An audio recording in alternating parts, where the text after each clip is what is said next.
The Philippines has entered a pivotal phase of defense evolution, shaped by increasing tensions in the South China Sea and the nation's expanding network of strategic partnerships. President Marcos Jr., in his 2025 State of the Nation address, underscored the government's commitment to strengthening alliances with countries such as the United States, Japan, and Australia, describing them as vital in a time of grave need. He emphasized the military's transition from counterinsurgency to external defense, particularly against rising threats in the West Philippine Sea, while reaffirming a stance of restraint and confidence through preparedness. One notable shift in strategic posture is the Philippines' discreet deepening of defense cooperation with Taiwan. Despite the country's official adherence to the One China policy, Defense Secretary Gilbert Teodoro acknowledged that Taiwan's security interests are closely intertwined with Manila's. This quiet collaboration includes coordinated Coast Guard patrols in the Bashi Channel, intelligence sharing, and joint military planning initiatives, measures that reflect a pragmatic response to growing maritime and cyber threats in the region. Additionally, Manila and its allies are pioneering a One Theater operational strategy across the East and South China Seas. Advocated by Teodoro and inspired by a proposal from Japanese Defense Minister Nakatani, the initiative aims to consolidate military coordination across both bodies of water. An operational coordinating center by the Squad Alliance, comprising Australia, Japan, the Philippines, and the United States, is expected to launch in December, enhancing real-time intelligence sharing and domain awareness. India has also emerged as a key defense partner. In a recent development, the Philippines and India elevated their bilateral relationship into a strategic partnership, centering on defense collaboration. The acquisition of the BrahMos missile system from India stands as a hallmark of this deepening cooperation, signaling Manila's intent to diversify defense ties beyond traditional allies. The United States, long a cornerstone of Philippine defense, continues to reaffirm that bond. Defense Secretary Pete Hegseth underscored the ironclad commitment during a visit to Manila, emphasizing mutual support and freedom of navigation in contested waters.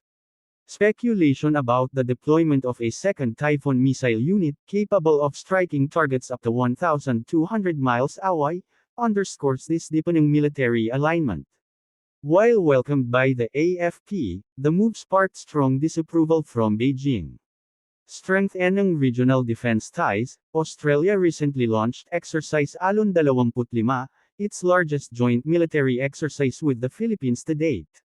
Involving over 3,600 personnel and featuring live-fire drills, beach assaults, and advanced aerial and naval hardware, Exercise Alon 25 showcases heightened interoperability and deterrence capacity amid ongoing South China Sea tensions. Modernizing the AFP remains a top priority. The ambitious Horizon 3 program, the third stage in a long-term military modernization strategy, allocates approximately $35 billion over the next decade for critical acquisitions. These include plans to procure at least 2 submarines and additional anti-ship missiles, reflecting a shift towards sea-based deterrence capabilities. Significant naval upgrades are already underway. The BRP Miguel Malvar, FFG-06, a guided missile frigate built by Hyundai Heavy Industries, was delivered in April 2025 and commissioned into service in May. Its sister ship, BRP Diego Silang, FFG-07, is expected by late 2025 or early 2026.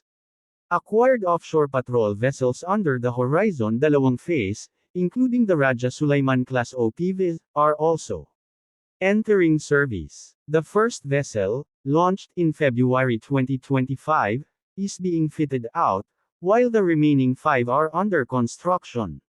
The Navy is further expanding with new amphibious ships. Indonesia's PT PAL has begun constructing 224-meter landing platform docks, slated for delivery in 2025. Underlying all these efforts is a rising defense budget.